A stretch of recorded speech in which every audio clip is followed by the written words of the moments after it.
¿Cómo están esta mañana? Mira, el hermano no dije póngase de pie, ya está de pie, vamos de pie, véngase. Cuando vean a Rubén ponerse de pie, es hora de ponerse en pie, ¿ok?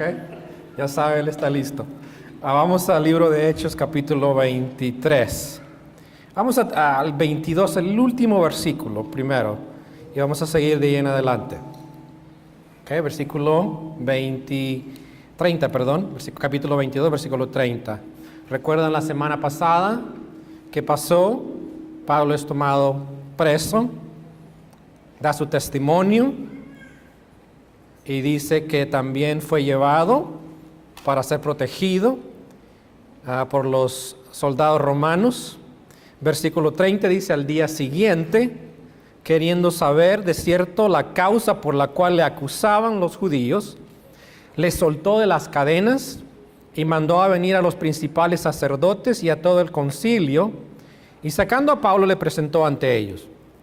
Entonces Pablo, mirando fijamente al concilio, dijo: varones hermanos, yo con toda buena conciencia he vivido delante de Dios hasta el día de hoy. El sumo sacerdote Ananías ordenó entonces a los que estaban junto a él que le golpeasen en la boca. Entonces Pablo le dijo: Dios te golpeará a ti, pared blanqueada. ¿Estás tú sentado para juzgarme conforme a la ley y quebrantando la ley me mandas a golpear? Los que estaban presentes dijeron: ¿al sumo sacerdote de Dios injurias? Pablo dijo: no sabía, hermanos, que era el sumo sacerdote. Pues escrito está: no maldecirás a un príncipe de tu pueblo. Entonces Pablo, notando que una parte era de saduceos y otra de fariseos, alzó la voz en el concilio: varones hermanos, yo soy fariseo, hijo de fariseo. Acerca de la esperanza y la de la resurrección de los muertos se me juzga. Cuando dijo esto, se produjo disensión entre los fariseos y los saduceos, y la asamblea se dividió. Porque los saduceos dicen que no hay resurrección, ni ángel, ni espíritu, pero los fariseos afirman estas cosas. Y hubo un gran vocerío, y levantándose los escribas de la parte de los fariseos contendían diciendo: ningún mal hallamos en este hombre, que si un espíritu le ha hablado o un ángel, no resistamos a Dios. Y habiendo gran disensión, el tribuno, teniendo temor de que Pablo fuese despedazado por ellos, mandó que bajasen soldados y le arrebatasen de en medio de ellos y le llevasen a la fortaleza. A la noche siguiente se le presentó el Señor y le dijo: ten ánimo, Pablo, pues como has testificado de mí en Jerusalén, así es necesario que testifiques también en Roma. Oremos. Señor, gracias te damos en esta mañana por el tiempo que nos has dado de alabanza y adoración a ti. Gracias porque tú eres el gran yo soy. El mismo que le habló a Pablo en este pasaje es el mismo que nos habla hoy. Nos habla a través de su palabra. Nos habla para mostrarnos cómo debemos de vivir nuestra vida mientras estemos en este planeta. Queremos, Señor, que tú nos hables en esta mañana, que tu Espíritu Santo ahora produzca el fruto en nuestra vida y sobre todo, Señor, la obediencia a hacer lo que tú nos mandas, porque sabemos que la voluntad tuya es perfecta, es buena, es agradable. Y Señor, tú bendices a tu pueblo cuando tu pueblo es obediente. Y queremos expresar nuestra adoración a ti en esta mañana a través de nuestra obediencia. Bendice, Señor, a nuestro tiempo en la palabra en esta mañana. En el nombre de Cristo. Amén. Puede sentarse. Si tiene sus libros devocionales y de estudio, estamos en la página 34. Página 34, puede llevar notas y recuerde, tiene una hojita donde dice: ¿qué me enseñó Dios hoy? ¿Qué debo hacer?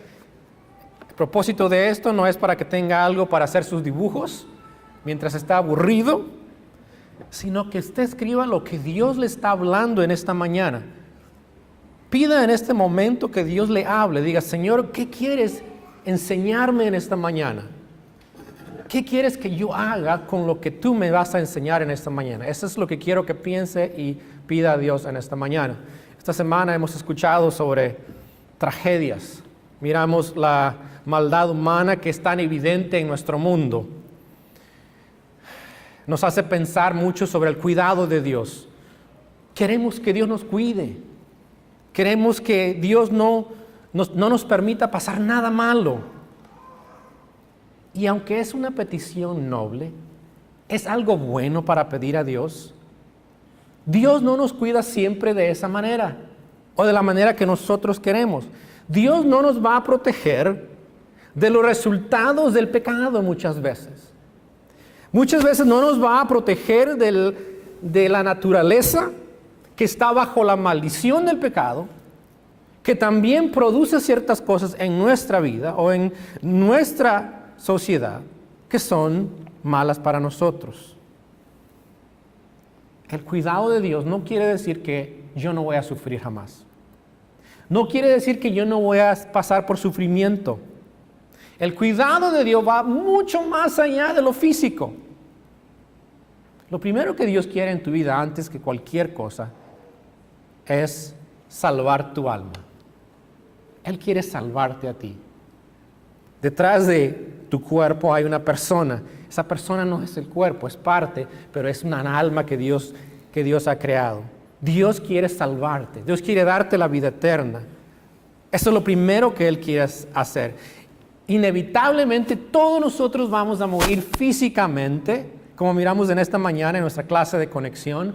Vamos a dormir en nuestros cuerpos, pero nuestro espíritu está en la presencia del Señor cuando hemos dado nuestra vida a Él. Ese es el plan de Dios. Dios nos quiere cuidar primero en esa área y quiere que tú le conozcas primero. Es más, Cristo dijo en Juan 11:25 lo siguiente. Jesús le dijo: yo soy la resurrección y la vida. Note lo que dice. El que cree en mí, aunque esté muerto, vivirá. Parece una contradicción, pero Cristo está diciendo, no, la muerte no es el fin. Si crees en Cristo, la muerte es el comienzo de la vida eterna. Cristo dice, todo el que vive y cree en mí no morirá eternamente. Dios quiere cuidarte de tu destino eterno. Y el Señor le dice, ¿crees esto? Le dijo, sí, Señor, yo he creído que tú eres el Cristo, el Hijo de Dios que has venido al mundo. Esa debería ser nuestra respuesta a lo que Dios nos manda en cuanto a creer en Él. ¿Crees que te puede dar la vida eterna esta mañana? ¿Crees que puedes salvar tu vida? Si lo crees, Dios va a hacer ese cambio en tu vida. Y sin embargo, Dios nos cuida. Salmo 23, 4 y 6 dice que aunque ande en valle de sombra de muerte, no temeré mal alguno. Cuando pasamos por ese valle, pasemos por ese valle de muerte. Eventualmente la muerte física. Dice, tu vara y tu cayado me infundirán aliento. Aderezas mesa delante de mí en presencia de mis angustiadores. Dice, unges mi cabeza con aceite. Mi copa está rebosando. Ciertamente el bien y la misericordia me seguirán todos los días de mi vida. Y aquí está la promesa. Y en la casa de Jehová moraré por largos días. Dios te cuida. Y tú tienes tu hogar celestial.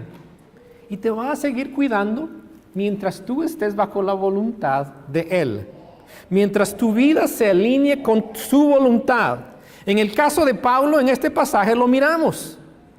Pablo cumplió la misión de Dios, que Dios le dio a él, y no fue fácil. Y sabemos que eventualmente Pablo murió por el Evangelio. Eventualmente Pablo es matado por Nerón. Pero Dios le cuidó hasta que cumplió el plan que tenía para su vida. No sé si tú has pensado en tu vida y cómo Dios te ha cuidado a través de los años. Pero he pensado que por lo menos hay 3 ocasiones en las cuales yo hubiera podido perder mi vida. Y la primera vez cuando era niño, y en nuestro país, cuando no tenemos albercas, ¿cierto? Pero cuando llueve se hacen albercas naturales en los ríos. Y se me ocurrió con mis amigos irnos a meter, a una alberca o no sé cómo le llaman ustedes, una poza. Y yo no sabía nadar. Y como ustedes saben, esos lugares son profundos. No está tan hondo al comenzar, pero uno se va metiendo y se va hundiendo. Entonces yo me hundí. Y empecé a desesperarme y empecé a patalear por todos lados. Yo nada más miraba el agua café a través de mis ojos. Yo lo que sé es que me subí arriba de una persona. Me subí arriba de uno de mis amigos y esa persona me sacó así caminando. Es muy posible que hubiera quedado ahí. Pero Dios me cuidó. También hubieron varias ocasiones ya de casados que estuvimos cerca nosotros, mi esposa y yo, de quizás nuestra vida llegar al fin. Una vez cuando íbamos también a recoger a nuestro hijo en unas montañas y había mucha neblina y era mucha curva, no mirábamos nada, mirábamos el pedacito enfrente y en mi mente estaba, ya estuvo, este va a ser el fin aquí. En una de esas me voy a salir de esta calle, vamos a terminar ahí, así de drástico.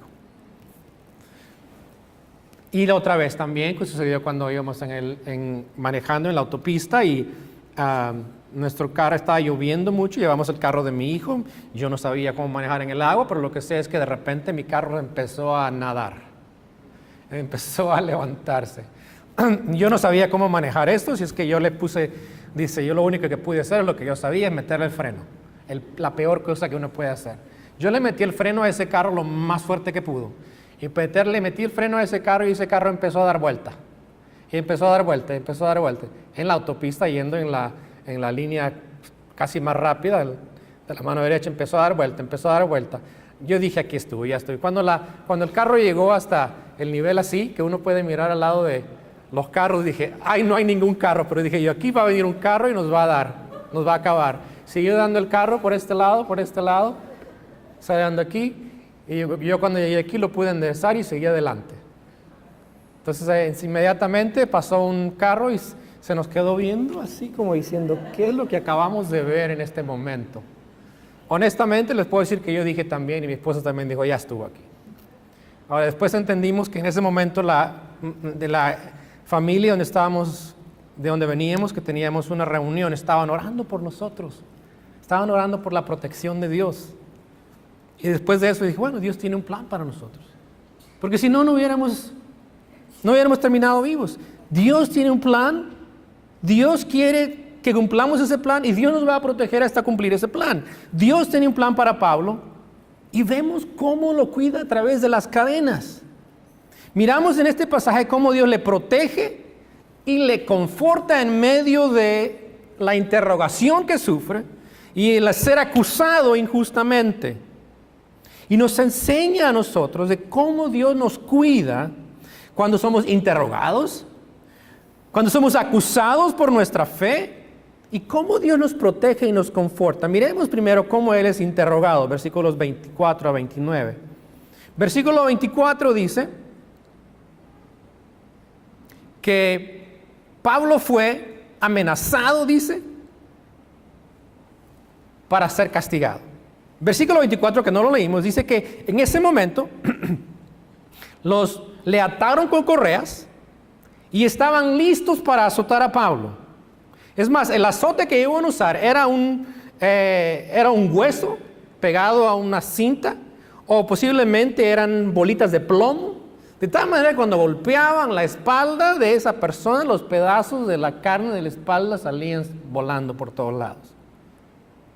En el momento en que iban a torturar a Pablo para ver y confesar, pero obviamente este hombre no había entendido, porque era un romano y hablaba griego, no había entendido lo que Pablo había dicho. Él quiere saber qué es el problema de esto.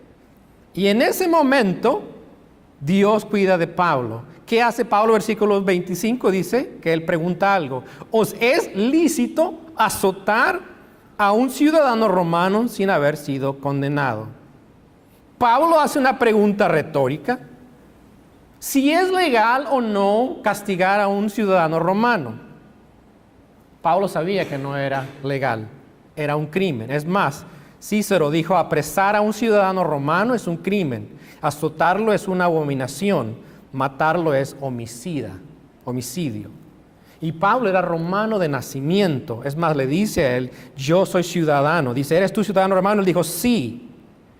Y el tribuno dice, pero yo compré mi ciudadanía con mucho dinero. Pablo dice, yo de nacimiento. Lo cual quiere decir que Pablo no podía ser castigado de esta manera. Era en contra de la ley. Si lo castigaban, estos hombres no solamente iban a ser también castigados ellos mismos, pero podían perder la vida bajo la ley romana. Pablo ejerce su derecho como ciudadano y lo hace primero para mostrar que el cristianismo, lo que él está enseñando, no es una amenaza para el judaísmo del cual él se le está acusando tratar de destruir. Y segundo, también quiere defenderse en contra de los judíos que le acusan injustamente. Y también tercero, sabe de que los judíos no le van a juzgar justamente, así que prefiere ser juzgado por los romanos que lo harán justamente porque es ciudadano romano. Y también le da una oportunidad para él poder compartir el evangelio a los judíos y a los romanos. Como cristianos, quizás nosotros no vamos a ser interrogados por las personas, pero sabemos que en este país hay un movimiento bastante fuerte en contra de los cristianos y lo que creemos. Y puede llegar ese momento en el cual nosotros vamos a ser acusados por nuestra fe. Y debemos entender que tenemos ciertos derechos también. Y ejercer esos derechos no es malo. Sin embargo, al hacerlo, no debemos de usarlos para mandar un mensaje político. El propósito de Pablo es ¿para qué? Compartir el evangelio. Pablo no está tan interesado en sus derechos porque son sus derechos, sino está interesado en las oportunidades para compartir el evangelio y usa sus derechos para hacerlo. Dios le cuida, pero no lo hace a través de los medios que quizás muchas veces nosotros queremos que lo haga. Lo hace a través de sus derechos como ciudadano. No temas ni tengas miedo de usar tus derechos. Dios ha establecido la ley para establecer justicia.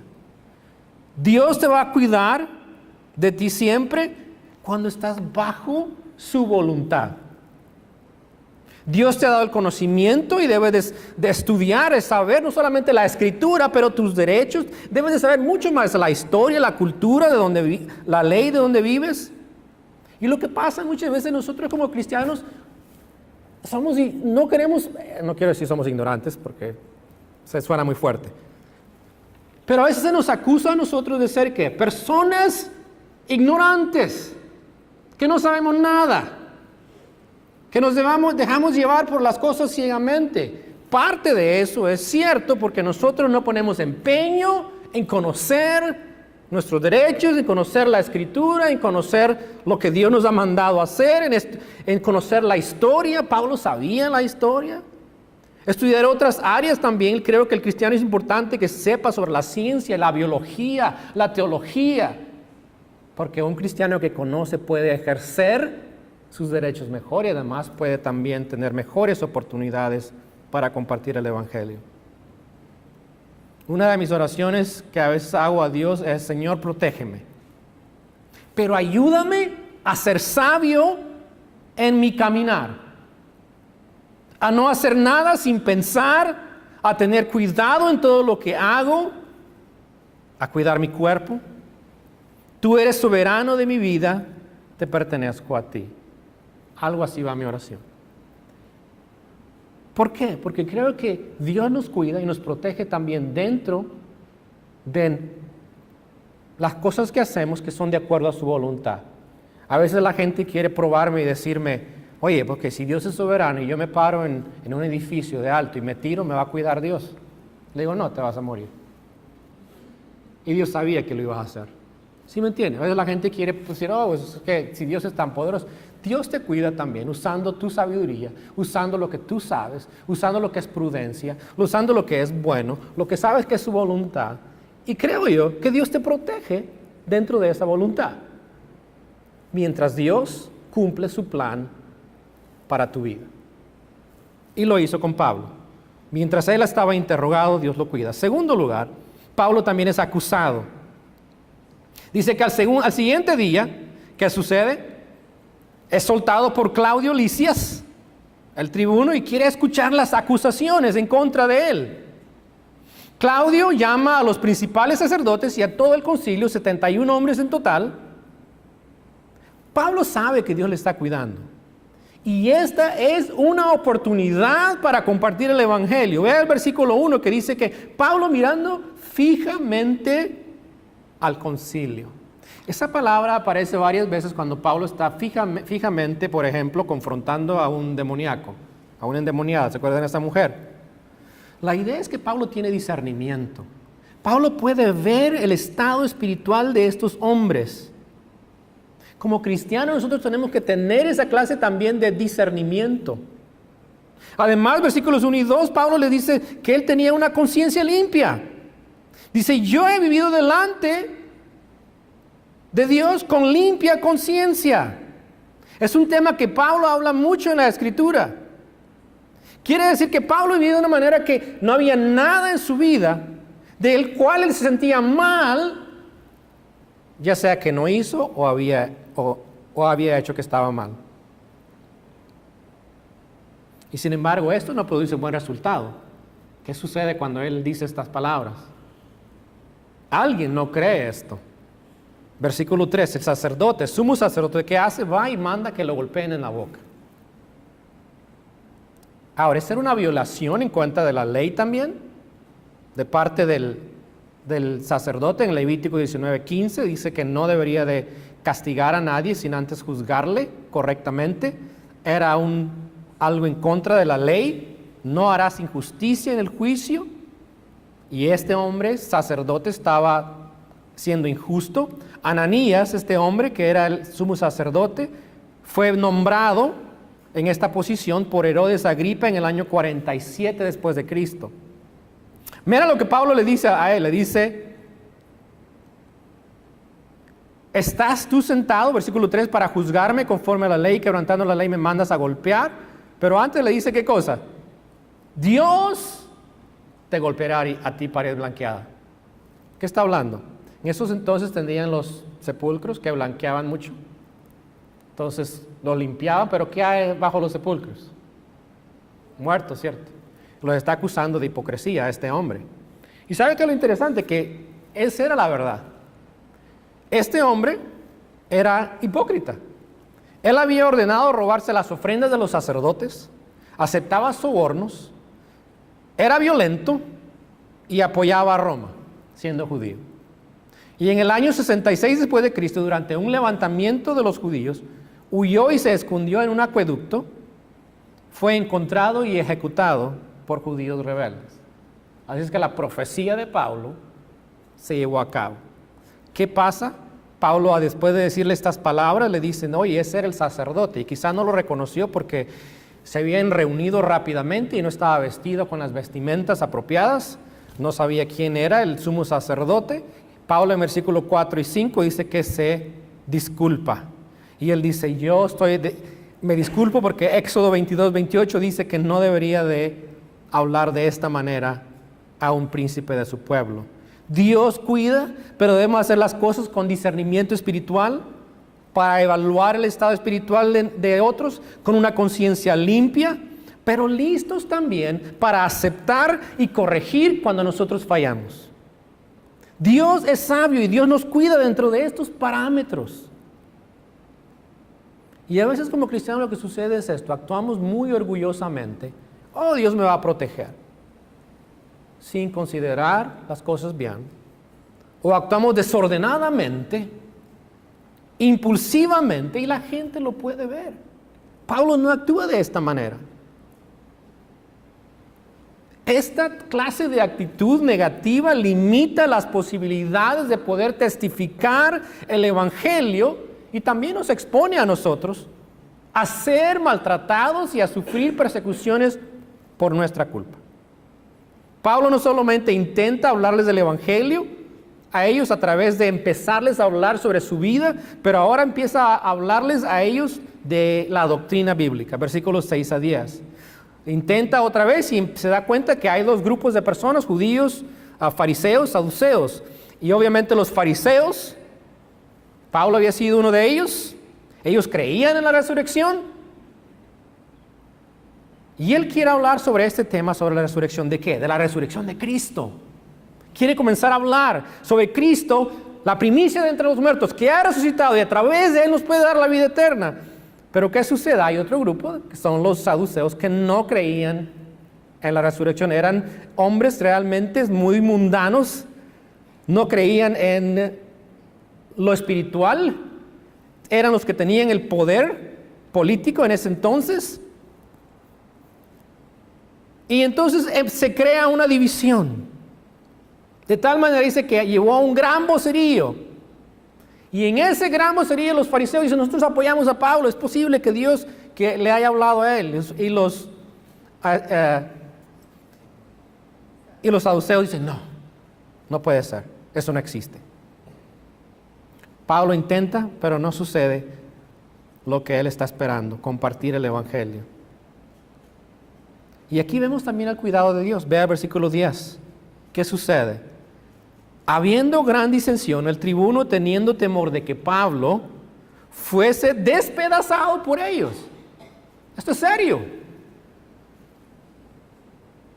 Mandó que bajasen soldados y le arrebatasen de en medio de ellos y le llevasen a la fortaleza. Cerca del templo había una fortaleza, la fortaleza Antonio, no sé si tenemos una foto ahí, es un cuartel militar muy cerca del templo. Si lo ve ahí, el templo está enfrente de la fortaleza Antonia. Es llevado a este cuartel y protegido. Pablo es protegido. Note que Pablo no rehusó ser protegido. Sabía que esto era el plan de Dios para cuidarle y cumplir su voluntad. Muchos cristianos creen que Dios tiene que sobrenaturalmente protegerles todas las veces. No sucede eso. Dios también usa a personas como los romanos en este caso, como la ley, como la militar, como los policías, para cuidarnos y protegernos. No importa qué sea nuestro pensar acerca de ellos. O sea, en ese entonces los romanos eran los más odiados de todos porque eran soldados y eran crueles. Sin embargo, Pablo me dice, yo no quiero ser protegido por ustedes, pues son malos. Pablo permite ser protegido. Dios usa también esta clase de personas que están en autoridad para protegernos, para cuidarnos. Creo que muchos de ustedes han escuchado la ilustración del hombre que se estaba ahogando y llega un helicóptero y lo dice, oye, aquí lo van a salvar, y dice, queremos salvarte, y le tiran la soga y todo, le dice, no, yo soy cristiano, Dios me va a salvar. Y resulta que se ahoga. Y llega a la presencia del Señor y le dice, Señor, estoy muy desilusionado contigo. No puedo creer que me dejaste ahogarme, no me salvaste. Y el Señor le dice, yo te mandé ayuda. Te mandé un helicóptero, pero tú no quisiste. Tonto, ¿verdad? Pero esa es la actitud nuestra. Queremos que Dios nos rescate de lo más grande y queremos decir, pero Dios está usando esos medios a nuestro alrededor también para protegernos. Y Pablo sabe eso, que el plan de Dios es protegerle en ese momento y le va a proteger porque Dios tiene un plan para su vida. Vea el versículo 11, me encanta eso, no solamente esto, pero Pablo no solamente es protegido por esta gente que quiere matarle, usando a este soldado romano, o los soldados romanos, pero además es confortado por Cristo mismo. Dice, a la noche siguiente, versículo 11, se le presentó el Señor, Cristo. Se presentó, es la segunda vez que se presenta de una manera física, aunque aparece a Pablo varias veces, por lo menos 6 veces en el libro de Hechos. Y esto me recuerda cuando el Señor Jesucristo estaba en el jardín del Getsemaní. ¿Qué pasa? Dice en la Biblia que estaba en agonía, oraba más intensamente. Y era su sudor como grandes gotas de sangre que caían hasta la tierra. ¿Y qué sucede? Se le apareció un ángel del cielo para fortalecerle al Señor Jesús. Y en este caso es el Señor Jesús que se le aparece a Pablo y le dice: ten ánimo, Pablo. Pues como has testificado de mí en Jerusalén, así es necesario que también lo haga, así también en Roma. Le trae ánimo. ¿Cómo se sentiría Pablo en este momento? Me imagino, no sé exactamente, pero me imagino que sintió que estaban las cosas bastante fuertes y que todavía le quedaba mucho más que sufrir. Dura 2 años, recuerdan, en cadenas, por lo menos en este proceso de interrogación y de ser juzgado. Y se le aparece Cristo y le da ánimo. ¿Qué es lo que hace Cristo? Le da palabras de ánimo. Dios usa su palabra para animarnos y hacernos recordar su fidelidad.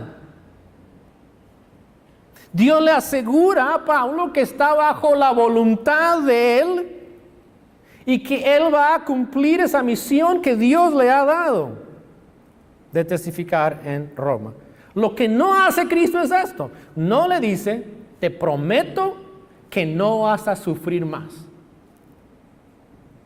Te prometo que te voy a sacar de la cárcel. Le da ánimo para pasar por medio de esas situaciones difíciles. El Señor promete protegerte a ti. El Señor promete consolarte a ti. Pero tienes que vivir bajo su voluntad. No puedes vivir a tu manera. Y a veces, muchas veces como cristianos, nosotros queremos que Dios nos cuide, nos proteja. Señor, protégeme, pero estoy haciendo lo malo. Quiero decirte que Dios no te promete eso. Dios no te promete cuidarte y protegerte en lo malo. Ahora, ¿lo hace? Sí. Porque tiene un plan para tu vida. Pero realmente no te garantiza eso.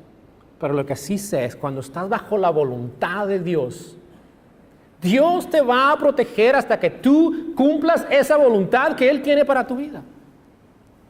No todas tus decisiones van a ser buenas, pero Dios te va a cuidar. Pero nuestro deber es ser obediente a lo que Dios nos ha llamado.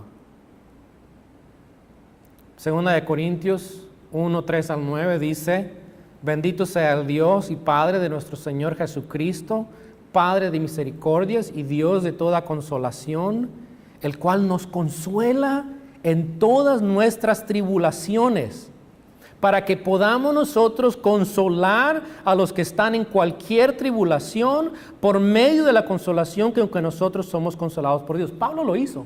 Escribió cartas de su prisión y consolaba a las personas, les decía, los animaba: gozaos en el Señor siempre. Otra vez digo, regocijaos en la cárcel.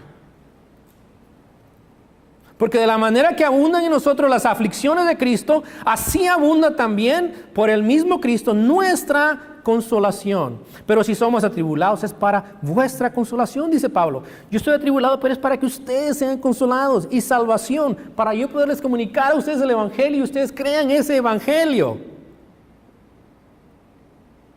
Dice también, la cual se opera en el sufrir las mismas aflicciones que nosotros también padecemos. Y nuestra esperanza respecto de vosotros es firme, pues sabemos que así como sois compañeros en las aflicciones, también lo sois en la consolación. Esa es la clase de consolación que Dios te ofrece a ti. Ustedes saben que he estado batallando con algunas cosas en mi cuerpo y este jueves fui a ver al doctor. Y en la conversación con el doctor, yo le dije: ¿sabes qué? Yo me preocupo mucho por las cosas. Y me dije: ¿qué te preocupa? Es un hombre vietnamés, un doctor vietnamés, y es joven, como de mi edad, joven como yo. Y me dice: ¿qué te preocupa? ¿Eres hipocondríaco? Le digo: sí. ¿Qué es lo que te preocupa?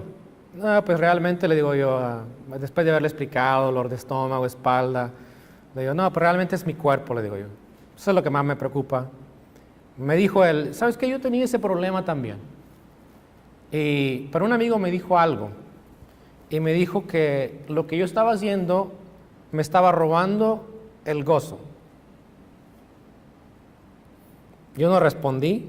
Quisiera poderles decir que dije, amén. El gozo del Señor es mi fortaleza. Pero después que salí del doctor me quedé pensando en eso. Y dije, wow, el Señor me usó a este hombre, que yo no creo que es creyente, creo que es de otra religión, para decirme que estoy perdiéndome el gozo de la salvación, el gozo de estar en Él, pensando en las cosas de mi cuerpo. Dios usó a una persona así para enseñarme algo. Dios constantemente cuando estás bajo su voluntad, va a usar a personas, como un soldado romano, va a usar a un doctor, va a usar a personas en tu vida para traerte ese cuidado. Ese es el diseño de Dios. El diseño de Dios es que nosotros tenemos a personas que nos van a estar cuidando, ministrando, ayudando en nuestra vida, siempre y cuando estamos bajo la voluntad de Dios. Y quiero decirte que desde que nosotros salimos de California aquí a Texas, sabíamos perfectamente que esa es la voluntad de Dios, no hay ninguna duda. Y sin embargo, quiero decirte que ha sido los tiempos más difíciles que hemos comenzado a experimentar, muchas cosas, no tiempos más difíciles. Hemos experimentado muchas dificultades que antes no teníamos. Y estamos bajo la voluntad de Dios. Y algunas de estas cosas pedimos al Señor, Señor, quítalas, pero Dios no las quita. Entonces Dios nos va a dar ese confort en esos momentos de dificultad. Cristo dijo en Lucas 12:32, no temáis, les dice a sus discípulos, manada pequeña, porque a vuestro Padre le ha placido daros el reino. Dios nos ha prometido su reino y dice, no se preocupen por todas estas cosas. Algo que todavía estoy aprendiendo. Dios cuidará de ti cuando te interroguen por tu fe, cuando te acusen por tu fe. Dios te va a proteger, Dios te va a confortar. En todo momento Dios cuidará de ti. Hay un himno que es muy antiguo, me hizo recordar esto y dice, Dios cuidará de ti. En tus afanes y en tu dolor, Dios cuidará de ti. Vive amparado en su inmenso amor, Dios cuidará de ti. En inglés dice, lo voy a leer en inglés y español para que los que entienden inglés. Be not dismayed, whatever betide, God will take care of you. Beneath his wings of love abide, God will take care of you. Siguen en español. Dios cuidará de ti, por doquier contigo irá. Dios cuidará de ti, nada te faltará. Dice, God will take care of you. Though every day over all the way, he will take care of you. God will take care of you. Si desfalleces en tu labor, Dios cuidará de ti. Si ves peligros en derredor, Dios cuidará de ti. God will take care of you through every day, over all the way. He will take care of you. God will take care of you. Nunca en las pruebas sucumbirás. Dios cuidará de ti. En su regazo te apoyarás. Dios cuidará de ti. Dice, through days of toil, when heart does fail, God will take care of you. When danger's fears you path assail, God will take care of you. Dios cuidará de ti, por doquier contigo irá. Dios cuidará de ti, nada te faltará. All you may need, he will provide. God will take care of you. Trust him and you will be satisfied. God will take care of you. No matter what may be the test, God will take care of you. Lean, weary one upon his breast, God will take care of you. Oremos. Señor, gracias te damos en esta mañana por tu palabra. Gracias por tu cuidado constante en nuestras vidas. Señor, lo vemos en muchas maneras todos los días. Ayúdanos a recordar que mientras estamos en tu plan y tu voluntad, tú cuidarás de nosotros. Y aún, Señor, cuando somos rebeldes, desobedientes a tu llamado, a tu palabra, a tu voluntad, tú cuidas de nosotros. Cumplirás el plan que tienes para nuestra vida. Pedimos que nos ayudes a ser hijos obedientes, que te amamos y que confiamos que aún en esos momentos de dificultades, tú cuidarás de nosotros y llevarás a cabo tu voluntad. En el nombre de Cristo. Amén.